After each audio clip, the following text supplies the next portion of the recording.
I didn't get it. It's too bad. All right. Hello, students that missed tonight. You just missed something neato. So if I'm given, well, first off, let me ask you this. Let's start off with just some preliminary stuff. And one of those things being, I need to slap my damn glasses on. When are vectors orthogonal? No. You're thinking about, there was a question about like, if I have a vector, a matrix of blah, blah, blah, blah, blah. Do two vectors of length 1 have to be orthogonal to each other? No. Okay. Yes? Yeah, when the dot product is 0. Okay. So if I have, for some reason in general, we use Q to represent orthogonal vectors. Then Qi dot Qj would be 0. Is that cool? Where I, j are any acceptable indice for the vector.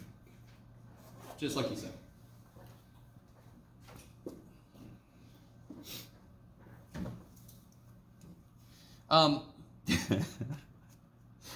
So I could try to consider if I'm given a vector 1, 2, 0, I could do, and of course to make it a unit vector, I would just divide by its length, correct? So if I'm given 1, 2, 0, I could try to make it a little better by dividing by its length. Then it becomes a little bit better. And 1, 2, 0 is kind of silly because it's just living on a line anyway. Who really cares too much about that? If I, blah, blah, okay, here we go. Okay, nothing good there. So this is what I want to talk about. Vectors are orthogonal when the dot product is 0. Can I grab my test for test 2? Are you thinking upgraded it? I need to do the test corrections on it. Oh, I wasn't here to grab it. Oh, I see what you mean. Sorry. Are you, for this class, though, right? Yeah. What's your name again? Lucas. Ah, Luke.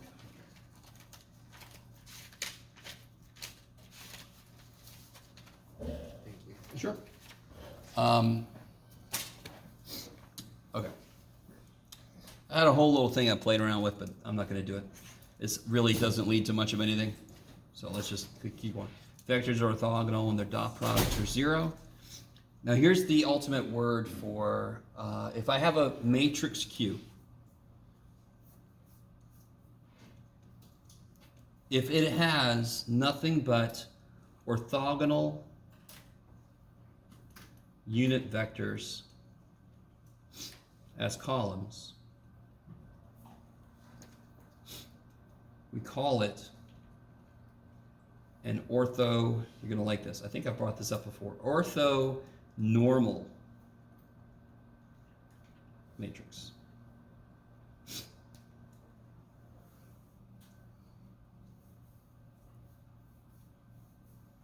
The columns are orthonormal to each other. The word normal, you heard about like normalizing something? Normally you can see it standardizing something, but normalizing something is like you normalize the GDP and you say the GDP in 1980 is 1, and then you can tell the multiples above or below that for every year. Does that make sense?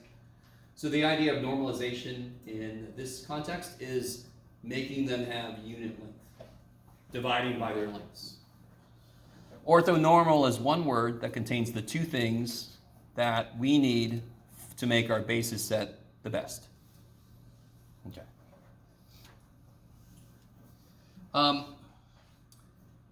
If this matrix that has these orthogonal unit vectors, if Q is square,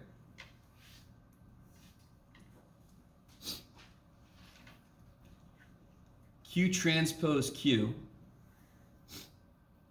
what do you think about Q transpose Q?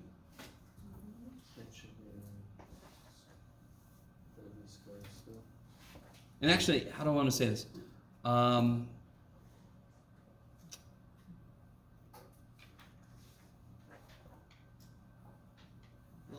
all right, let's think about this.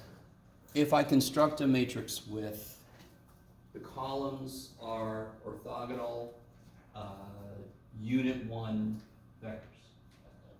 When I take qt times q, I'm essentially taking its column dotted with itself. Yes? Does that make sense?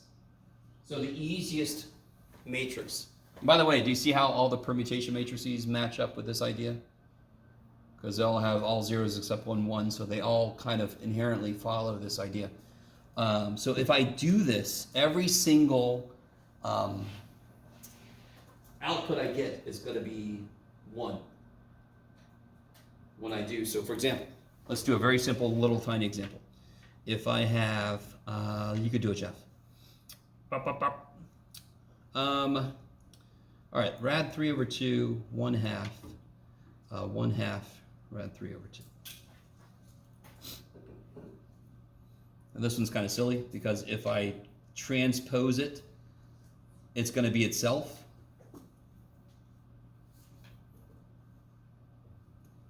And when I do this, I'm going to get,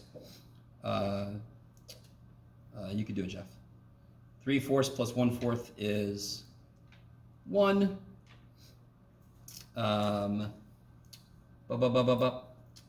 Oh, they also have to be, let's be careful. All right, Jeff, back up. If I do the truly, kind of like the easiest way to do this is to represent this like this. Okay. So I left off a negative up there. These are orthogonal. These are unit vectors, yes? What happens if I take the transpose of this?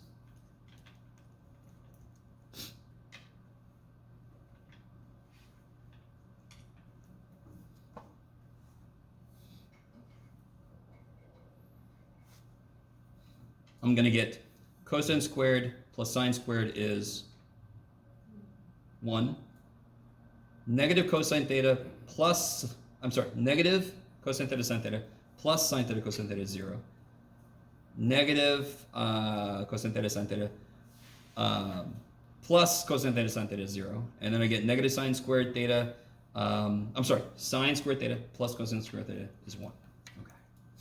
Every single 2x2 orthonormal matrix can be represented by cosine theta sine theta, negative sine theta cosine. You guys know with me. You can play around with the negatives and get them in the right places, so there's other ones, but everything you create has to kind of follow that format for 2x2s. 3x3s get a little more complicated, of course, as we should expect. But in general, if Q is square, Q transpose Q should come out to be identity.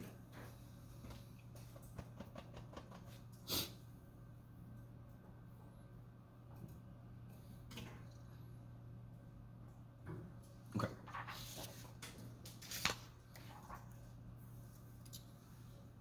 So, real quick, that matrix, what if I take that matrix I just had, cosine theta, negative sine theta, sine theta, cosine theta. Now, real quick, can you guys tell me exactly what this matrix is if theta is, doesn't matter, pi over 2? 0? Negative 1? 1? 0. Now, just so you know I'm not gaming the system, somebody give me a simple little 2x1 vector, a little column vector, 2 elements. Simple. Say again? 1, 3. 1, 3. I like it. Stated emphatically. I love it. Apply that matrix to it. What do you get?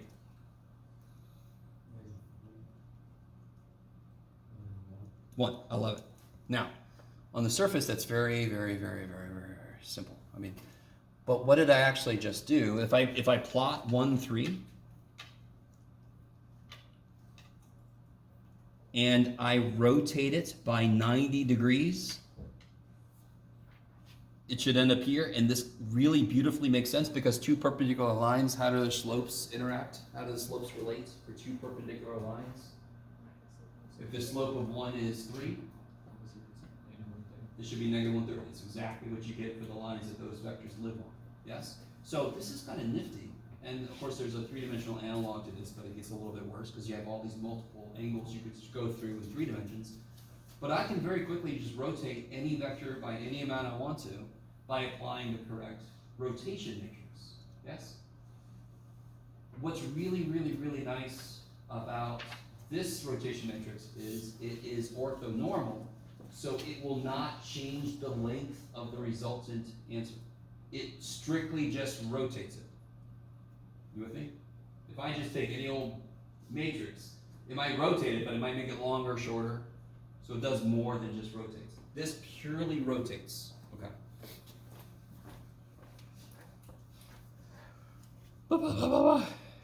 And like I said earlier, just to make sure you understand, every permutation matrix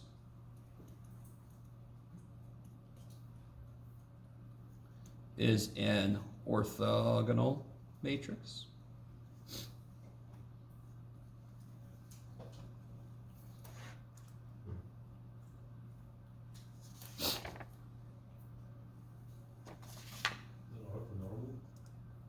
Even more, yeah, orthonormal. As I said that, I was like, I think it's more than that. Let's see, do I want to do all that? Sort of, maybe? Sure, okay. If I start with any unit vector,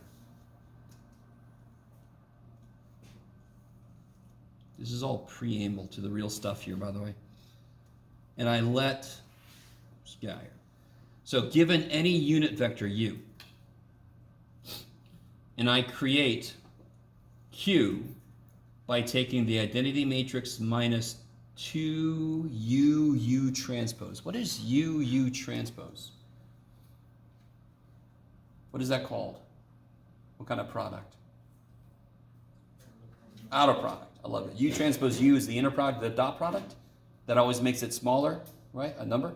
U transpose makes it bigger. Okay.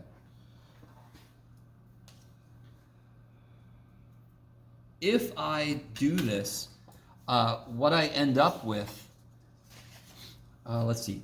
Well, let's see what we end up with. So for example, if I take, let's see, sure, I'll do the thing I was trying to do earlier. 1/2 square root of 3 over 2. If that's u. Let me write it again. What is u transpose? That's just going to be 1/2 square root of 3 over 2. So what is u transpose? That's going to be 1/4. Is that cool? Square root of 3/4. Square root of 3/4. 3/4. Nice and symmetric.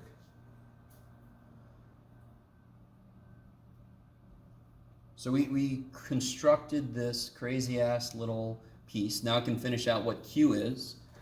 Q is going to be the identity matrix in this dimension minus twice this. So let's just go ahead and say this is 1/2 square root of 3 over 2, square root of 3 over 2, and 3/2. So just cut them all. No, Jeff. Yes, I multiplied them all by 2. And then I end up with 1/2 negative rad 3 over 2, negative rad 3 over 2, and you can do it, Jeff, negative 1/2.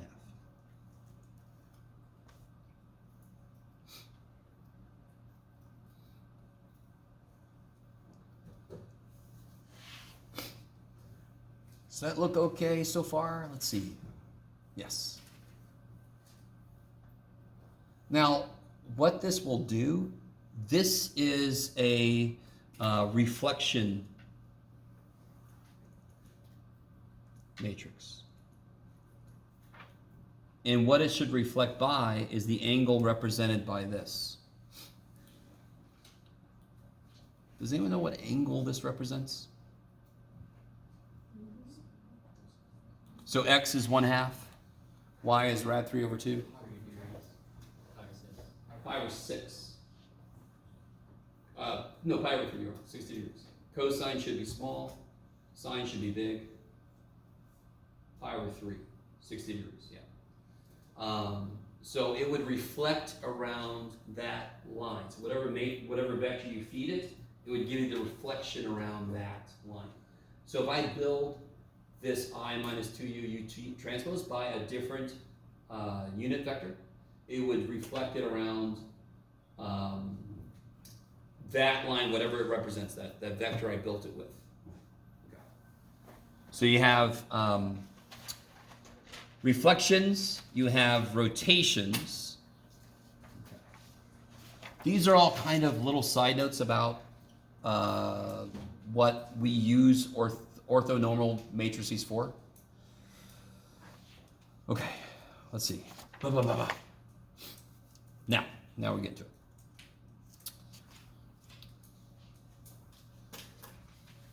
Recall for projections. We use A transpose A, correct? A transpose A is one of the main little dudes we have to calculate for the process of projections. Yes? If A was originally orthonormal, if we orthonormalized A, then it would become Q. And what would ATA become? Look at me. QTQ. And what is QTQ? I. Crazy. So a lot of this preamble is geared towards showing us a little bit of reason why we want to find orthonormal basis vectors. So if I'm given a problem where they give me a vector and they give me a subspace and they give me the basis vectors, and we saw this example, we built A. If we would have first taken the best basis vectors you're given and orthonormalize them, make them fully distinct, meaning that they each are orthogonal to each other, and we made them unit length, a lot of what we did to get the projection would have been much easier. That by itself should make sense. If I have a space, R2, R3, whatever the shit, a subspace or one of those, you with me? And the basis vectors I'm going to do anything with are orthonormal. That process must be easier then. Okay. I think maybe I've said enough of this business. Okay. Blah, blah, blah, blah, blah, blah, blah, blah, blah, blah, blah. We'll come back to that. Okay. Yeah, get out of here. So here is the Graham-Schmidt process. So what this is going to do, just to kind of remind you, this is going to be how we're given a certain number of basis vectors for some kind of a subspace. We're going to crank it through this process, and out's going to spit an orthonormal basis set that still spans the space it's supposed to span. So it's going to kind of like be a way for us to refine these basis vectors. Yes? It's hard enough to find those in the first place, and then we can feed them through this process and we can make them better. It's like shining them up before we put them out. So if I'm given W, subspace of Rn, with basis vectors A1, A2, through whatever. For right now, I think I'll say, I think I'll say it goes to A3. Because then the process can just extend. And you'll see. We'll get to a point where it's like really obvious. If I had more vectors, I could just add more terms on at the end. So the first 3 steps is going to be plenty. So I'm given 3 vectors, but they could live in R11 or something. Yes? So they're a basis set of vectors for W that lives in Rn. the first step, so what I want to do, we want to refine these into an orthonormal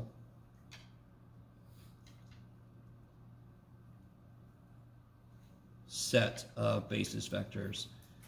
And we're going to call those v1, v2, v3. Okay.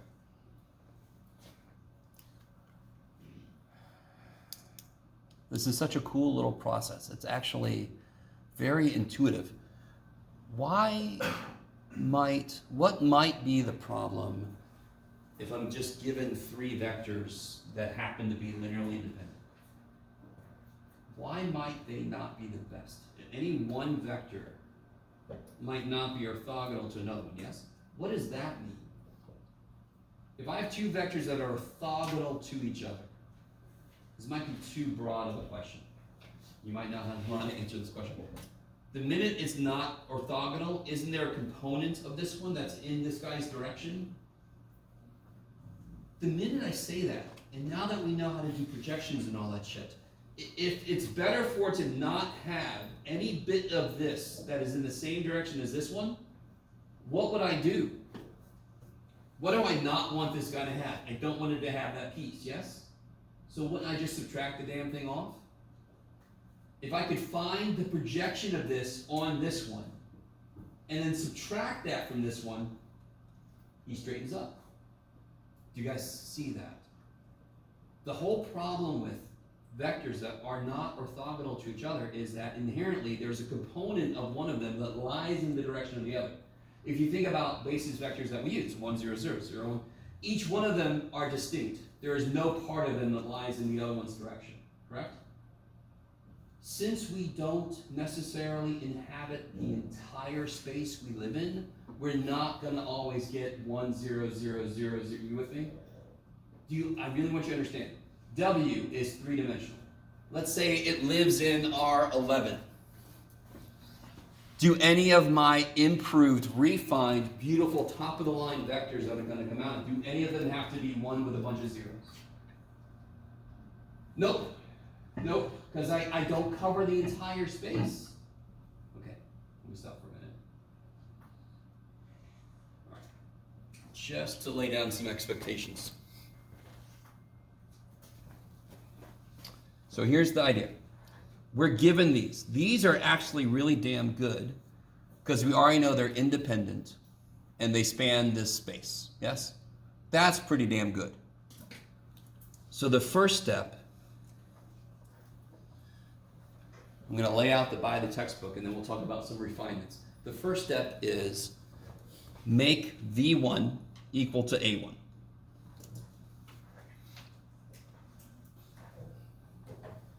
Because it's sort of like when you're trying to figure out the column space. As long as the first column is not all zeros, isn't the first column automatically in the column space? Because there's no other column you have to have a problem with. Do you understand, just to say this real quick, if I'm given three basis vectors, couldn't one of them be sort of like really, really the best one? If I have 3, 1, 4, -7, 8, 19, and then 1, 1, 0, shouldn't I kind of put 1, 1, 0 first? You see what I mean? So we don't have to make V1 whatever A1 was. But make V1 equal to one of them. Okay. So what is potentially wrong with A2?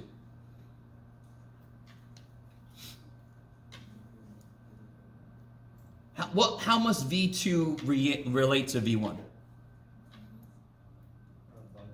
Good. So what is potentially wrong with A2 versus V1? It might not be orthogonal.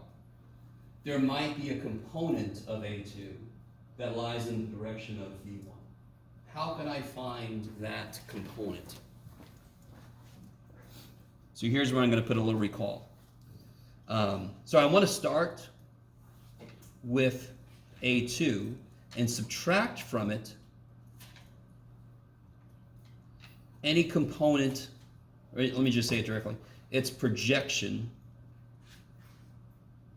along V1. If I subtract from A2 its projection along V1, I have forced V2 and V1 to be orthogonal. So if I set V2 equal to A2 minus its projection on V1, what's left is orthogonal to V1. Because I took out the part that wasn't. Are you guys at all with me? Very quickly. If I have the vector 1, 0, and 1, 0, and 0, 1. Yeah, in fact, let me make it. If I have the vector 1, 0, and 1, 1. Yes? This works from your perspective. I love it. 1, 0, and 1, 1. Do those span R squared? Yes. There's only two, so they're not multiples of each other, so they must span the space of the limit, because there's two-dimensional space. You with me? What's wrong with 1, 1? It's got 1, 0 in it, don't it? So how do I make it better? I subtract 1, 0 from it. What's 1, 1 minus 1, 0? Hey, so that's a small, concrete example of what we're doing. I call V1 A1. It's going to be my standard that I set everything else against. A2 comes in. Oh shit, A2, looking rough. Let me figure out the projection, and I'm going to subtract. Oh, there, so it's going to look better. Yes? And then what are we going to do with A3? A3 is going to come in, and it's going to have a part that lies in the direction of both of these potentially. Yes? More than likely, if it's just random shit, it's going to have a piece of it that lies in this guy's direction and this guy's direction. Yes? So I'm going to subtract both of those pieces off of it. It's almost too easy to believe in terms of concept. Now, here's what the math looks like. Just to remind you guys, what is the formula for the projection? Here, let's do this generally. I want the projection of B on A. It's B on A, so it's A dot B over. All right, so A transpose B. Over B dot. No. It's projection of A. B on A, yes. So it's A. Yeah, On the bottom. so A transpose A, And then A. A.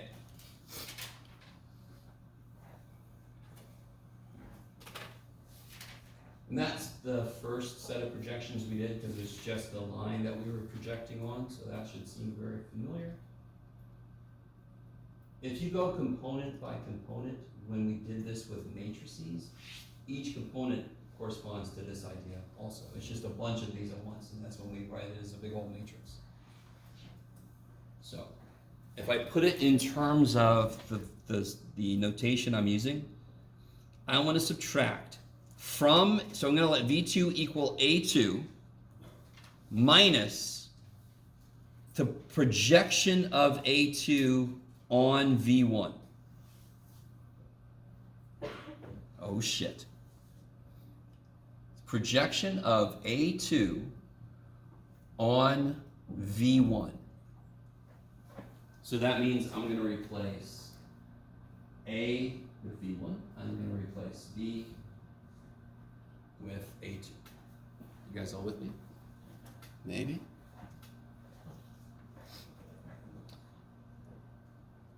So I want the projection of A2 on V1. So this is going to be V1 transpose A2 over V1 transpose V1, V1. Yeah. So I just replaced B with A2 and I replaced A with V1. You quickly get lost in the sauce, but can somebody remind me, what does this do down here? It's just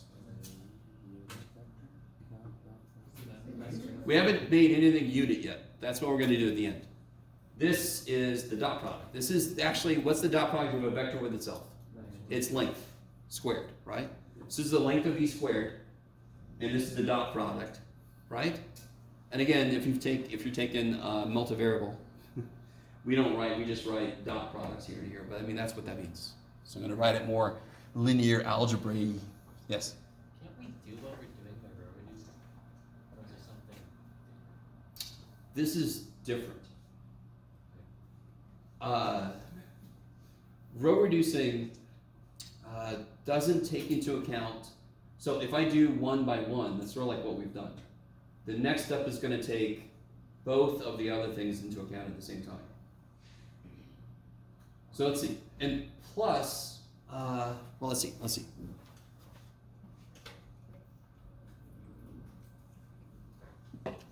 If I do the next step, which not surprisingly, what I want to do with the next step,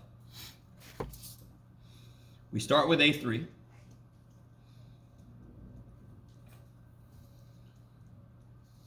But then we subtract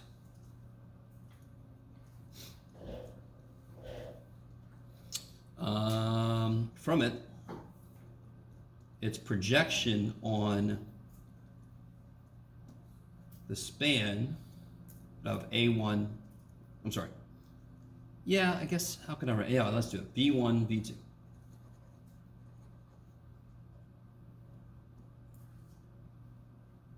Just keep things the same way. So you can imagine if you had, 11 vectors, you just continue. You would just keep going. And this kind of thankfully, we don't necessarily, like what I just said earlier, where every element you can look at one at a time when you have a matrix determining what's going on. I could write this way. So I can first do the component of A3 along V1, and then I can do the component of A3 along V2. So if I had other ones, I would just continue. So the minute you get the third one written down, you've got the entire process. Okay. And this is very easy to make an iterative subroutine in some kind of computer program if you had to keep going. Us crazy people, we're going to do it the medieval way. So with, better writing utensils. So let's say, let me do an example like, yeah, we can do that one. Let's see. So what if I'm given? So I'm given these columns.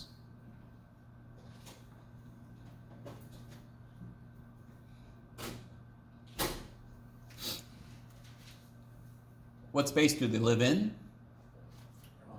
And what's the dimension that they span? It's 2 dimension. Good. Not R2, but 2 dimension. I like it. They are obviously independent from each other. So they got that going for them. So let's try to follow the process. So I start with, so I'm trying to convert this into V1, V2. So what's the first step? Yeah, equals A1. And again, the way I wrote them didn't have to be the way they were presented. If either one of them had a better part of it, I would call V1 that. Yes? And in fact, kind of related to what you were asking about earlier, I could row reduce them and then start the process. Because if I row reduce them, I've made them as good as I can using that process, and then I can feed them through this process. Okay, let's not do all that. Let's just do the textbook way. So let's say V1 is -1, 2, 2. Then how do I construct V2?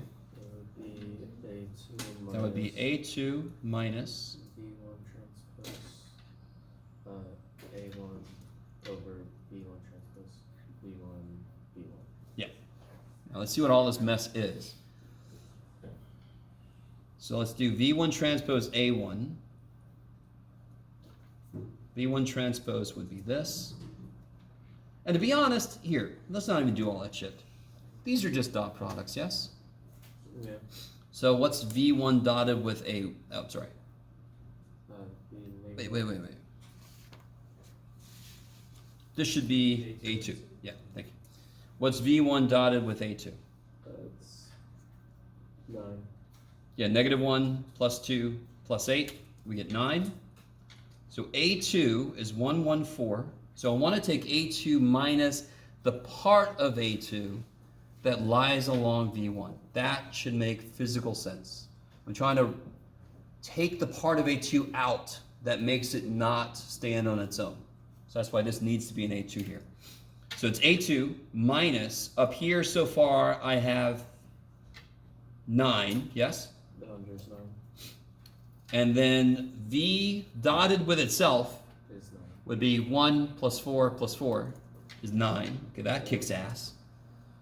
Obviously, you're not always going to get that lucky. Times V1. So I get 114 minus negative 122. So I get, 1, negative 1, 2. well, I get, be careful, I'm subtracting. So it's going to be No, but it's a negative 1. So it become a positive 1. 1 plus 1, Oh, it's 2. 1 minus 2, 4 minus 2. Now, in that case, that is exactly what I would get if I row reduced. But the minute you have more vectors in the mix, it's not going to quite be that simple. It doesn't guarantee that the result you get is orthogonal to everybody. Okay. So let's see, why am I not quite done? I've got V1 is negative 1, 2, 2. V2 is 2, negative 1, 2. What's wrong with those still? They're not univectors. So now if I make them univectors, I'm going to call them Q1. They've gained full Q status and not like Q.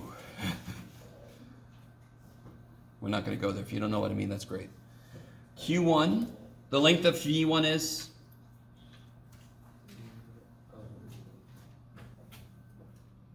We already did it, didn't we? So what's the length of V1? Negative 1, 2, 2. So what's its length? What?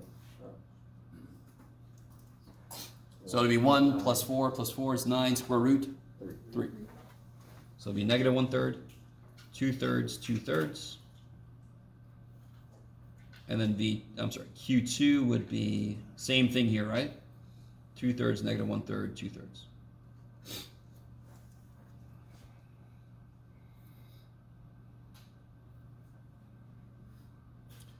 Now, a lot of times in applications, you can carry the fraction outside of it, like we did last time with the 1/6. I don't know if you guys remember that. So you don't have to work with fractions in the middle of all your process, whatever you're doing. Okay. Another example that was almost done. Okay.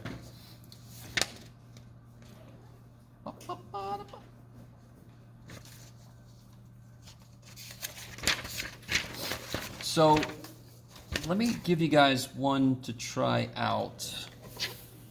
Something a little more to it. Let's do, yeah.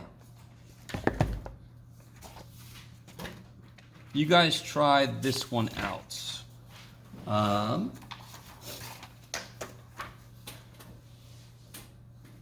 So I'm given these.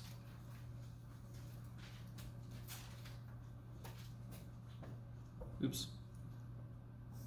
Oop, let me call this one, sorry, A2, A3.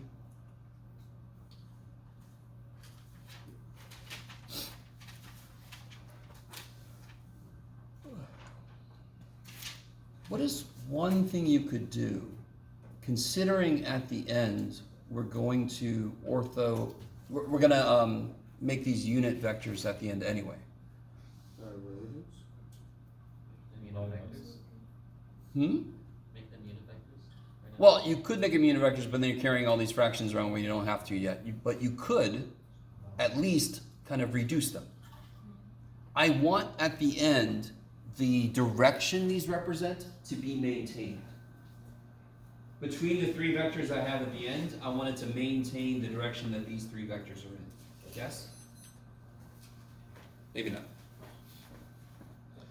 So one thing I would do is you could reduce, like this one is good.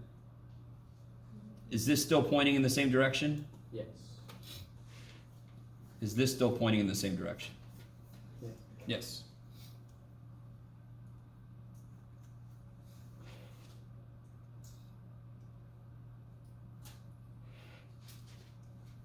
All right, now try to apply the process to those. And then I'll catch up to you.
So let's see, I'm gonna catch up to you while you're doing this.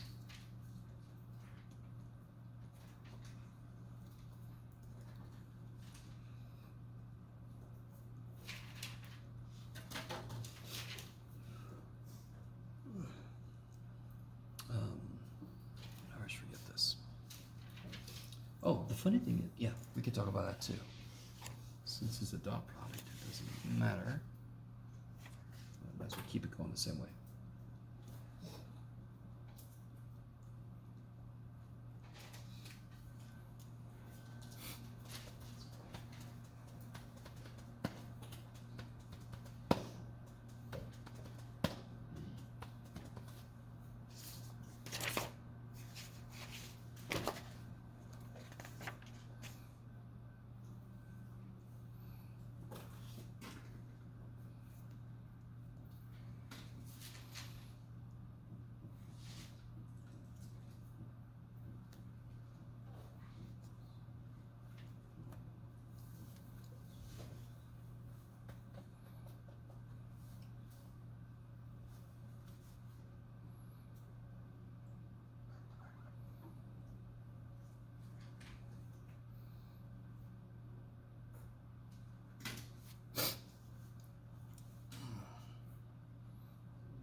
Quick way to do that, maybe. Maybe there's a quick way to do that. So this will be A2 minus V1 dotted with A2, which will be 1 over the length of V1 squared, right? So that'll be 2 times V1. So that'll be 1 minus a half, 0 plus a half, and then negative 1 minus 0.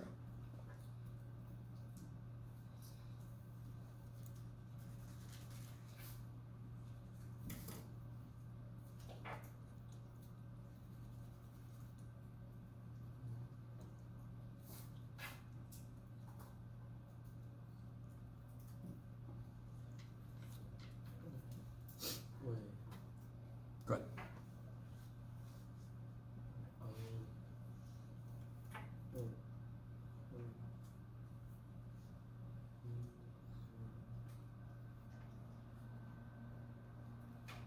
Oh. I didn't. Hmm? Would it? So if you don't do like the 1/2 multiplication, wouldn't it be 1 on V2? Wouldn't it be 1 minus 1, which would be 0? Because I didn't do the 1/2 multiplication until the very end. You can't because you have to multiply before you subtract. Okay. Yeah.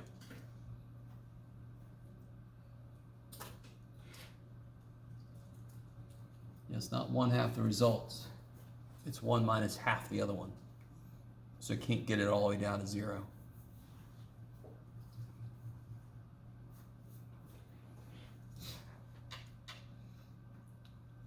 So then if I take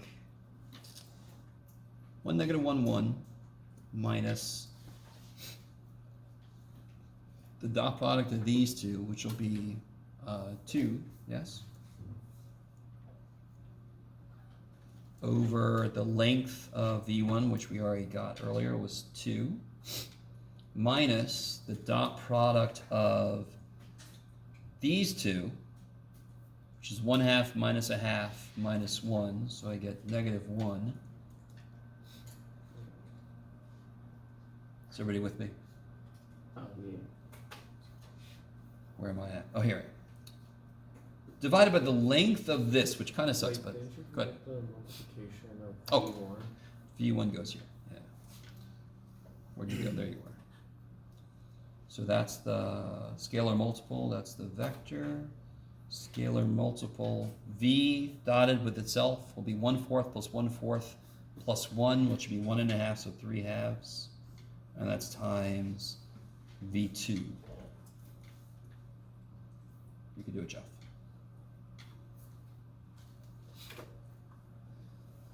So I get 1 negative 1 1 minus 1 negative 1 0 plus, this will be 2/3 here, is that cool? We just put 2/3 here. So that would be 1/3, 1/3, negative 2/3. So I end up with 1 minus 1 plus 1/3 is 1/3. Negative 1 plus 1 plus 1/3 is 1/3. 1 minus 0 minus 2/3 is 1/3.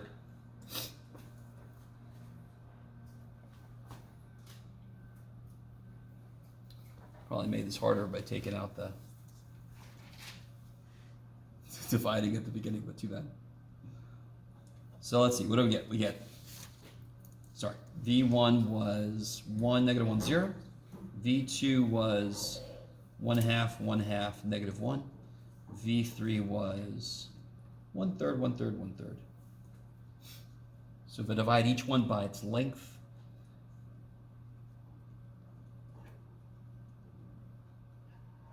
is there a better way to write that, Jeff? Length of V1. This guy's length is square root of 2. So this looks to be 1 over rad 2, negative 1 over rad 2, 0. Q2, this guy's length is square root of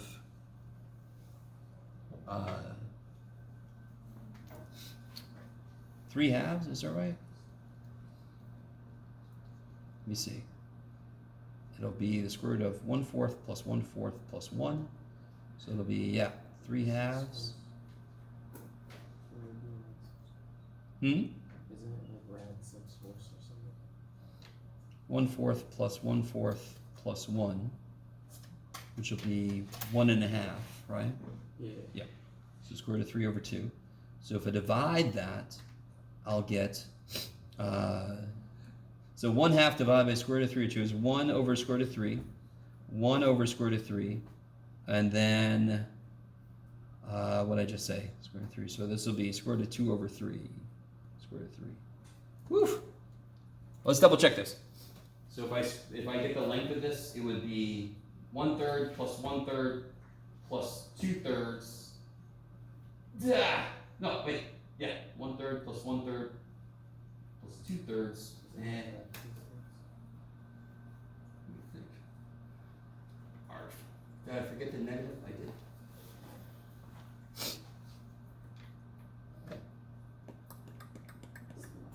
So that would be negative this. Interesting. But that doesn't change anything.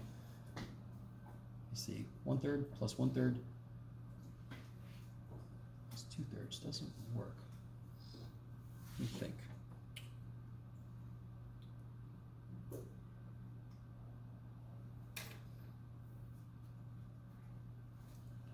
Shouldn't we determine where magnitude would cancel Here? No. No, the Q2. Q2. Because you're multiplying everything by the square root of 2 Oh. square root of 3. Yeah, let's do this a step at a time, Jeff. So Q2 would be 1/2 times, Round 2/3. oh yeah, I see. Did I turn everything over? Is that what I did?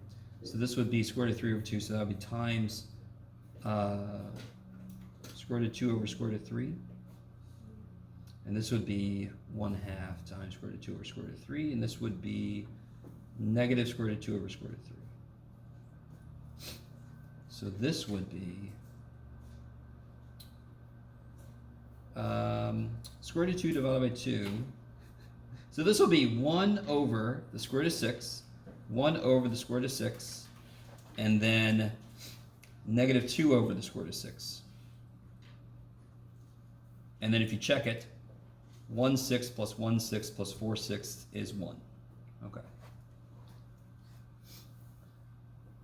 And then Q3, you would take the length of this and divide this by it. So 1/3 squared plus 1/3 squared, so 1/9 plus 1/9 plus 1/9 is 3/9 is 1/3 square rooted. Wouldn't it all, isn't your V3 all 1/3? So wouldn't your Q's, oh, never mind, that was your Q2 that you did once. My poor little Q2, yeah. Yeah. So this would be, the length would be 1/9 plus 1/9 plus 1/9 square rooted, which would be like the square root of 3 over 3. So if I take 1/3 times 3 over the square root of 3, all the way down, I get 1 over rad 3, 1 over rad 3, 1 over rad 3. Okay. You can't see it. Oops, sorry. Now, real quick. The great thing about this specific problem is what space does this problem live in from the beginning? R3. And how many vectors do I have? 3. So what is the actual best set of basis vectors in that case? Yeah, so this is what we call opening a walnut with a sledgehammer, which is we're using a process that works when I don't have a easy way to tell what the best set of basis vectors are. So like if I have a set of 4 vectors living in R11, I could go through this process to figure out what the best basis vectors are. If I have 3 basis vectors for R3, then I already know what the best set of basis vectors should be. Okay. All right. So that was nothing but exciting. So this process works no matter how long your vectors are, no matter what space they live in, no matter if you have enough to cover the whole space. This Gram-Schmidt process works. Where it doesn't work as well is when there's an obvious answer, because the process is meant to work no matter what. But what I talk to, especially with my stats students when I talk about probability, very often we'll learn these probability formulas, but you don't need them if you have everything you can count. So the students that try to force into the formulas actually get these they make weird mistakes. So Gram-Schmidt works no matter what, but dear God, if I give you 4 basis vectors that are all 4 units long, then what is the best set of basis vectors? 1, 0, 0, 0, 0, 1, 0, 0, blah, blah, blah. Yes? You guys kind of with me? Okay. Now, I kind of want to do this a little out of order just because I had this example I wanted to do I didn't bring with me. There's one last idea in section 4.4 that is another factorization, which is the matrix we sort of just created. So if I go through this process and I get Q1, Q2, whatever, I can throw those into matrix Q. Unfortunately for us, R is not the same as the R from before. So what other factorizations do we know? CR, that's the big one. We've used the shit out of this one. What have we not used as much? LU, we've used that a little bit. We've talked about it a little bit. QR is good because Q is by definition good. And R is just what multiples of those need to be so I can reconstruct A. A is based on Q. And whatever this matrix is, it would actually tell me how to combine these to get A back. Okay.